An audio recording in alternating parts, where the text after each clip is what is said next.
programa de hoy, Banco del Vaticano publica informe de transparencia de 2021. Cardenal estadounidense encabeza nuevo comité del Vaticano para inversiones. Y el Papa Francisco defiende la belleza de la vejez ante el mito de la eterna juventud. Hola amigos, bienvenidos a un programa más de su noticiero con enfoque católico EWTN Noticias. Yo soy Natalie Paredes. Soy Eddie Rodríguez Morel, gracias por acompañarnos. Iniciamos el programa contándoles que en el marco de la transparencia, el Banco del Vaticano publicó un informe en el que muestran las ganancias netas del 2021. El Instituto para las Obras de Religión, más conocido como Banco del Vaticano, informó este 7 de junio que en 2021 tuvo 18.1 millones de euros de ganancias netas. Se trata del 10º año consecutivo que el instituto publica un informe anual, según destacó la información vaticana. En concreto, el estado financiero de 2021 fue elaborado de acuerdo con las normas internacionales de contabilidad y de información financiera, y dicho informe fue auditado por una empresa externa, Mazars Italia, así como fue aprobado en abril de 2022 por unanimidad por el Consejo de Superintendencia del Instituto, y tal como exigen los estatutos remitidos a la Comisión de Cardenales. Luego, la Comisión de Cardenales verificó el informe y autorizó su publicación. De acuerdo con el documento oficial, en 2021, el instituto tuvo 18.1 millones de euros de ganancias netas, más el 15% de margen de interés, 22% de ingresos netos por comisiones y 4% de activos gestionados. Por otro lado, el Vaticano instituyó el Comité para las Inversiones, previsto en el artículo 27 de la nueva Constitución Apostólica Predicate Evangelium, e informó quiénes son los 5 miembros de este nuevo comité. El Vaticano instituyó este martes 7 de junio el Comité para las Inversiones, previsto en el artículo 27 de la nueva Constitución Apostólica Predicate Evangelium, que entró en vigor en la reciente solemnidad de Pentecostés el 5 de junio. En este contexto, la oficina de prensa de la Santa Sede informó quiénes son los 5 miembros del nuevo Comité Vaticano para las Inversiones. Dicho comité está presidido por el cardenal Kevin Joseph Farrell, prefecto del Dicasterio para los Laicos, la Familia y la Vida, y está formado por otros 4 miembros laicos. Se trata del fundador y administrador de Regget en Reino Unido, Jean-Pierre Casey, del director de gestiones del Union Investment Private Funds GmbH en Alemania, Giovanni Christian Michael Gay, del gerente de Skagen Funds en Noruega, David Harris, y del responsable de inversiones del Boston College en Estados Unidos, John J. Sona.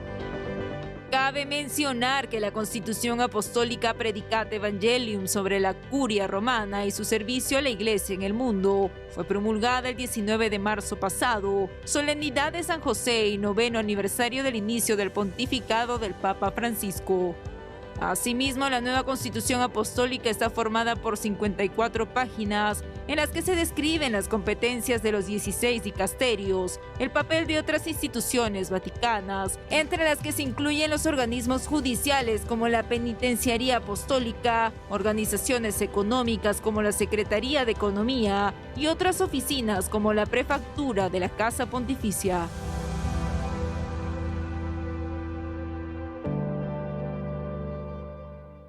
Y el Papa Francisco continuó con su serie de catequesis sobre el valor de la tercera edad y defendió la belleza de la vejez ante el mito de la eterna juventud.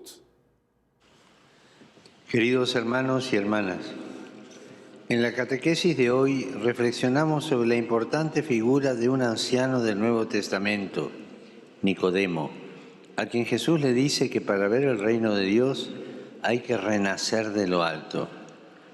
Nicodemo no entiende sus palabras y le plantea la imposibilidad de volver a nacer cuando uno ya es viejo. Pero Jesús se refiere a un nuevo nacimiento en el Espíritu, para el cual la ancianidad no es obstáculo, y a que nos dejemos abrazar por la ternura del amor creador de Dios. En esta época que vivimos, el mito de la eterna juventud es una obsesión. La vejez se desprecia, olvidando que la vida terrenal es un inicio y no una conclusión. Caminamos hacia la eternidad. En este camino la fe nos permite ver el reino de Dios. En este sentido, quienes atraviesan la etapa de la ancianidad pueden descubrir a la luz del Evangelio una nueva misión: ser signos e instrumentos del amor de Dios que señalan cuál es la meta definitiva a la que estamos llamados. Saludo cordialmente a los peregrinos de lengua española. Los invito a releer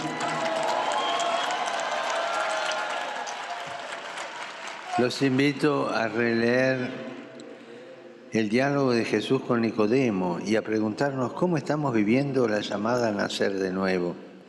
Pidamos al Señor que el Espíritu Santo nos haga transmisores de amor y esperanza para quienes nos rodean. Que Dios los bendiga. Muchas gracias. A continuación, un informe en el que se reflexiona sobre la importancia del próximo consistorio extraordinario de cardenales que se dará en agosto. Conozcamos los detalles. Recientemente, Asiprensa realizó un informe en el que reflexionó sobre la importancia del próximo consistorio extraordinario de cardenales. Y es que el 27 de agosto de este año el Papa Francisco nombrará a 21 nuevos cardenales y el 29 y 30 de ese mismo mes habrá un consistorio extraordinario, algo que no ocurría desde 2015. Cabe indicar que según el Código de Derecho Canónico reformado en 1983, existen dos tipos de consistorios de cardenales, ordinarios y extraordinarios. El consistorio extraordinario se celebra en casos particulares y se convoca a todos los cardenales del mundo. En tanto, un consistorio ordinario tiene lugar cuando el Papa necesita el consejo de los cardenales sobre algún asunto importante, aunque rutinario, o para dar solemnidad a una decisión papal como la aprobación de canonizaciones.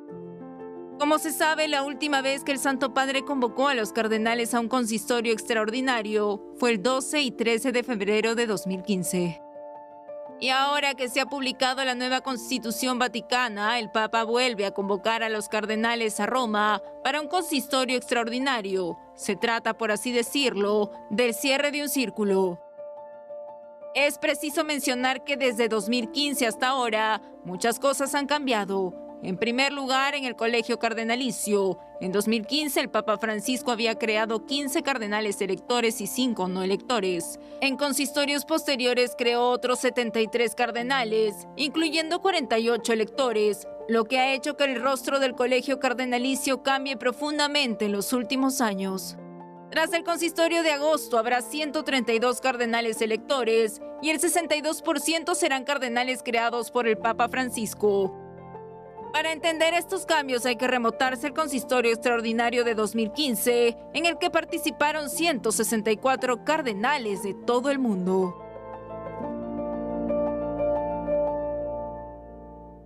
En otras informaciones, dos sacerdotes analizaron el por qué la noticia de la separación de la cantante colombiana Shakira y el futbolista Gerard Piqué son noticia de primer plano en los medios internacionales, mientras que la masacre de Pentecostés en Nigeria no lo es. Veamos.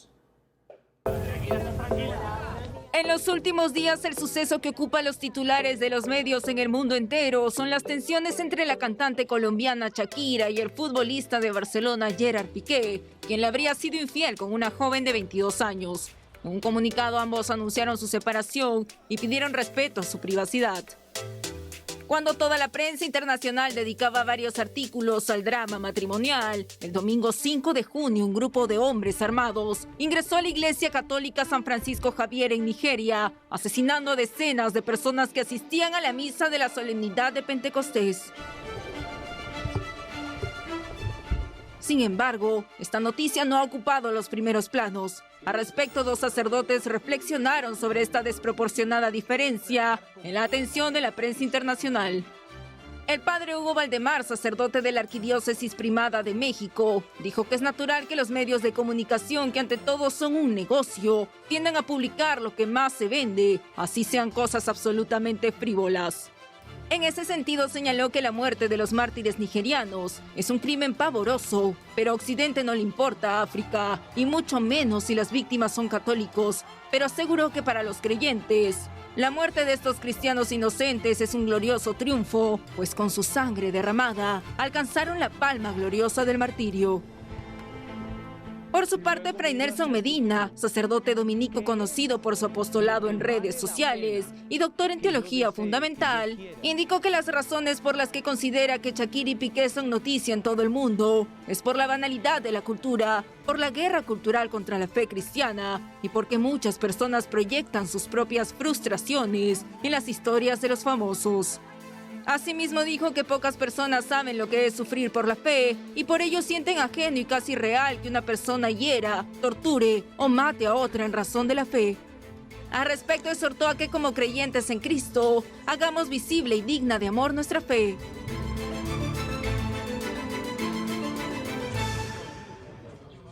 En otras noticias, el arzobispo de San Antonio, Monseñor Gustavo García Siller, explicó la causa de la reciente masacre en una escuela de Texas, en Estados Unidos, la cual cobró la vida de 19 niños y 2 maestras.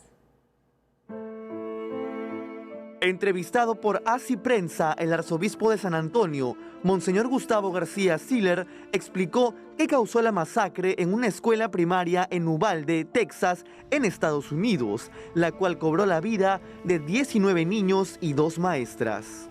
De esta manera, el arzobispo señaló que mientras todos quisieran explicaciones muy santas y sabias, pocos están dispuestos a asumir que la causa es una sociedad de cultura de muerte y con instrumentos que matan. En ese sentido, el prelado que días atrás denunció la idolatría de las armas que se vive en Estados Unidos, especialmente en Texas, y alentó a que se aprueben leyes para restringir su acceso, lamentó que las autoridades no se quieran comprometer a tomar reacciones más eficaces y más radicales. Asimismo, Monseñor García Siller recordó que en la sociedad la persona es descartada desde su concepción hasta la muerte natural y que en la Iglesia, por el contrario, se busca proteger a toda persona humana. Es preciso recordar que el 24 de mayo, Salvador Ramos, un joven de 18 años, ingresó con un fusil AR-15 a la escuela primaria Robb Elementary School en Uvalde, a unos 130 kilómetros al oeste de San Antonio, y asesinó a 19 niños y a 2 maestras, y dejó heridos a muchos más antes de ser abatido por las autoridades.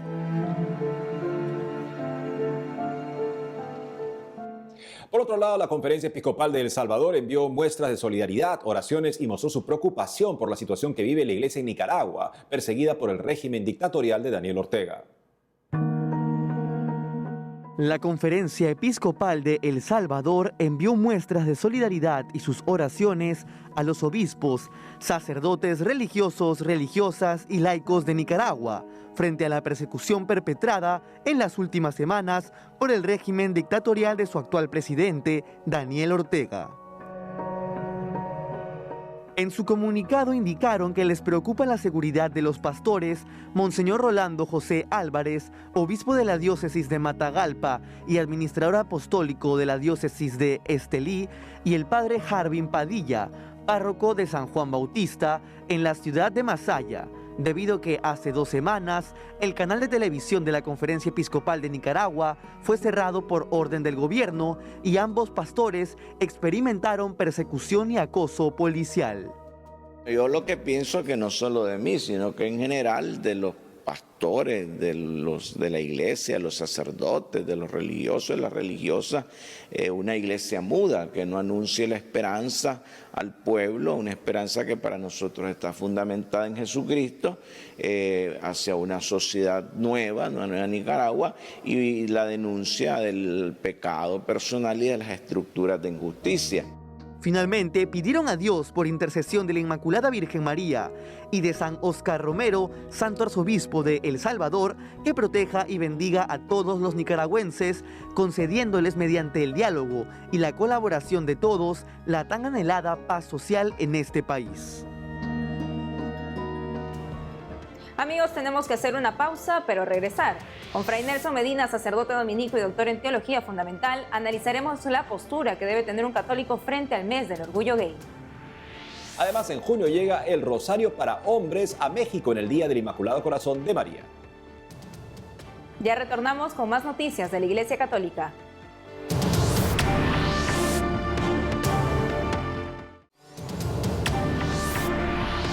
Ahora nos vamos hasta Colombia para conectarnos con Fray Nelson Medina, sacerdote dominico y doctor en teología fundamental, quien abordará algunos detalles respecto a la postura que debe tener un católico frente al mes del orgullo gay en junio. Fray Nelson, qué gusto tenerlo con nosotros en EWTN Noticias. Muchas gracias, Natalie. Gracias por tu saludo, por esta invitación. Dios te bendiga y a todos los amigos de EWTN.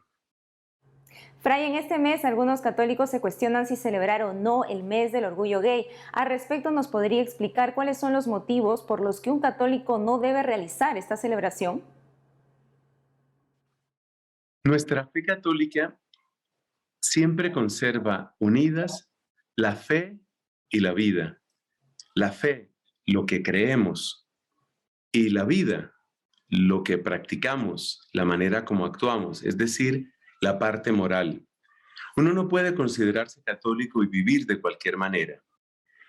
En el estudio de cómo vivir, es decir, de la moral católica, hay que tener en cuenta los aspectos subjetivos, la persona, sus intenciones, pero también los aspectos objetivos, es decir, qué es lo que nosotros hacemos, cuáles son nuestros actos. Y la enseñanza de la Iglesia, en toda su historia, sobre los actos propios de la homosexualidad es muy clara. La enseñanza es muy clara. Son actos objetivamente desordenados en el sentido de que no concuerdan con el orden propio, con el querer de Dios para la naturaleza humana y específicamente para la naturaleza de la sexualidad humana. La sexualidad no es una especie de juguete, de entretenimiento que tiene el cuerpo humano. Tiene un propósito en el plan de Dios. Y ese propósito es el que no corresponde a los actos homosexuales. Por eso, porque hay ese desorden objetivo, no podemos estar de acuerdo con la celebración de un estilo de vida homosexual en el cual estos actos son precisamente la supuesta expresión de afecto entre estas personas. Por consiguiente, hay una incompatibilidad objetiva entre nuestra fe católica y la vida el desarrollo en los actos homosexuales. En este contexto, Fray, ¿cree que se discrimina al no celebrar el orgullo gay? La palabra discriminación es de un uso mucho más delicado, me parece a mí, de lo que suele presentarse en los medios de comunicación. Porque hoy se presenta la palabra discriminación bajo el supuesto de que toda persona tiene derecho a todo y que cualquier limitación de los derechos de una persona implica una discriminación. Siempre doy un ejemplo. Si yo voy a una empresa, a una corporación, y quiero entrar y quiero hablar con el jefe, hay una cantidad de gente que me va a detener y va a decir, usted no entra aquí. Y yo hago una pregunta, esa persona que no me deja entrar para hablar con el jefe o con el gran gerente de la empresa, ¿me está discriminando? No me está discriminando, simplemente no es mi derecho entrar ahí. Entonces, solo se puede hablar de discriminación cuando hay la vulneración de un derecho propio, cuando existe un derecho propio y anterior que no se está respetando. Cuando nosotros observamos la enseñanza de la Iglesia sobre las personas con tendencia homosexual, nos damos cuenta que sus derechos como personas, lo que llamamos sus derechos humanos, son respetados plenamente. Pero eso no significa que tengamos que estar de acuerdo con ellos y que todo lo que ellos quieren tenga que ser aprobado. En resumen, no hay discriminación porque no hay vulneración de un derecho anterior y propio. Por otro lado, en estos tiempos se ve como muchas iglesias están apoyando el mes del orgullo gay en algunos países. ¿Qué tanto cree usted que se pretenda minimizar lo valioso de la masculinidad dando preponderancia a esta celebración? Creo que esas celebraciones caen en un error por una mala interpretación de la misericordia, la tolerancia y la acogida. Como cristianos, Estamos llamados a acoger, por supuesto. Estamos llamados a compadecer y a practicar la misericordia como Cristo la ha practicado con nosotros. Pero la misericordia no significa la aceptación de todo lo que la otra persona quiera. Tolerar no significa tener que estar de acuerdo. Y tener misericordia no significa aceptar o aplaudir los deseos de la otra persona. Así que hay un malentendido de base en algunos sacerdotes y en algunas parroquias o iglesias que toman esa clase de acciones y esa clase de declaraciones públicas. Ahí hay un malentendido. Y efectivamente el daño que se causa es muy grande, porque al presentar esta clase de celebración y al presentar este tipo de aprobación, en el fondo se está causando una gran confusión en tantas personas que necesitan reconocer su identidad sexual y su lugar en la sociedad más allá de las imposiciones del orden mundial, del orden social que se nos quiere imponer por todas partes. Esto quiere decir que en la medida en que se exalta la confusión propia de una sexualidad en la que solo prima el deseo, se pierde el sentido de masculinidad y el auténtico sentido de pareja. Fray Nelson Medina, sacerdote dominico y doctor en teología fundamental, gracias por habernos acompañado hoy en el programa.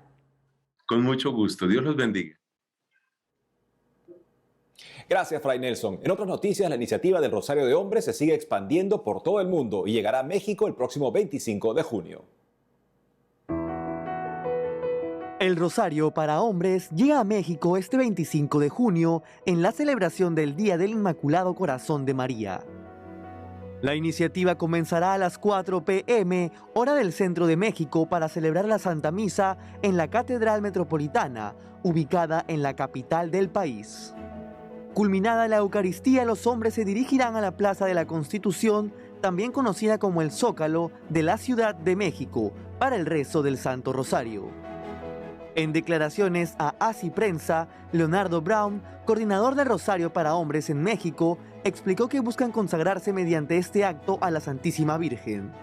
De esta manera explicó que el motivo de la jornada de oración es mostrar a los mexicanos y al mundo la adhesión de los hombres católicos a Jesús a través de María, pidiendo su intercesión para vivir como auténticos hombres sus compromisos bautismales. Además, se tiene pensado vestirse todos de blanco y repartir cenas y meriendas como acto de caridad.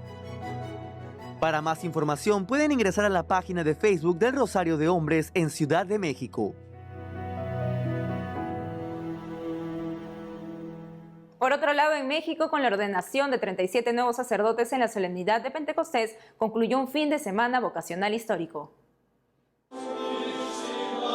Con la ordenación de 37 nuevos sacerdotes este domingo 5 de junio, en la solemnidad de Pentecostés, concluye un fin de semana histórico para la Iglesia Católica en México, pues sumaron en total 70 ordenaciones de presbíteros en la Arquidiócesis de Guadalajara.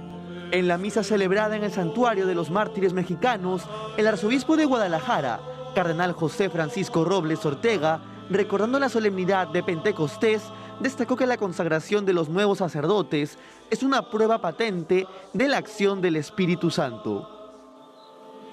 La elección, la consagración y el envío de estos hermanos sacerdotes que van a ser ordenados es una prueba patente de la acción del Espíritu Santo. El carisma, el servicio de hacer presente a Cristo cabeza, a Cristo pastor, a Cristo esposo de su iglesia. Este carisma lo reciben cada uno y todos estos hermanos que van a ser ordenados. El carisma de hacer presente a Jesucristo en medio de su pueblo. En esta línea, el cardenal Robles Ortega les aseguró a los nuevos sacerdotes que el Espíritu del Señor los animará, los renovará e impulsará, los fortalecerá y los consolará siempre.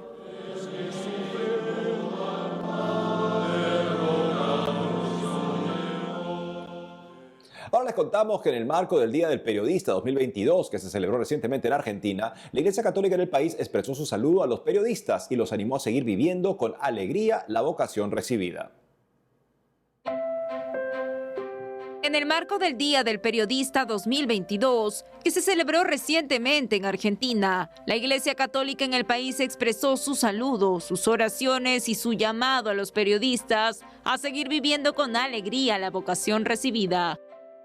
Así lo informó la Conferencia Episcopal Argentina por medio de un comunicado en el que agradecieron la fervorosa tarea que realizan para informar al pueblo y desearon que puedan responder a la llamada que realizó el Papa Francisco en el mensaje para la 56 Jornada de las Comunicaciones Sociales: escuchar con los oídos del corazón. En su mensaje, los obispos aseguraron que están rezando por los periodistas, sus familias y sus trabajos, para que el Señor los acompañe y sean servidores de la verdad, de la ética y del bien común. Por su parte, Monseñor Gabriel Barba, presidente de la Comisión Episcopal de Comunicación Social, también saludó a los periodistas a través de un videomensaje en el que les deseó que sean constructores de la verdad y que ayuden a que la justicia de la verdad llegue a cada persona a través de su honesto trabajo. Cabe resaltar que el Día del Periodista en Argentina se proclamó en la provincia de Córdoba durante el primer Congreso Nacional de Periodistas de 1938, que conmemoró la fundación de la Gaceta de Buenos Aires. Y eso es todo por hoy, amigos. Gracias por habernos acompañado. Ya saben que pueden seguirnos en nuestras redes sociales y en ewtnnoticias.com. Hasta mañana.